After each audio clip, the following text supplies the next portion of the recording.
হবে। এখানে আমরা ৬টা দাবি নিয়ে আসছি, আমি দাবিগুলোতে আপনাদেরকে পড়ে শোনাচ্ছি।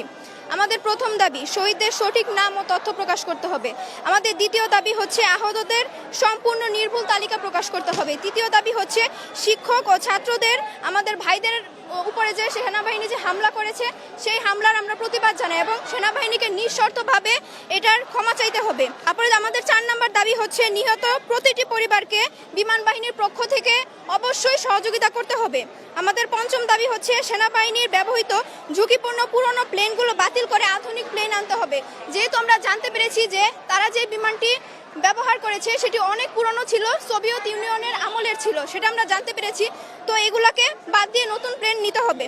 তারপর আমাদের ৬ নম্বর দাবি হচ্ছে বিমান বাহিনীর প্রশিক্ষণ পদ্ধতি ও প্রশিক্ষণ কেন্দ্র পরিবর্তন করে মানবিক ও নিরাপদ ব্যবস্থা এটাকে প্রশিক্ষণ করতে হবে। আমাদের এই ৬টি দাবি পূর্ণ না হওয়া পর্যন্ত আমরা রাজপথ ছাড়ব না।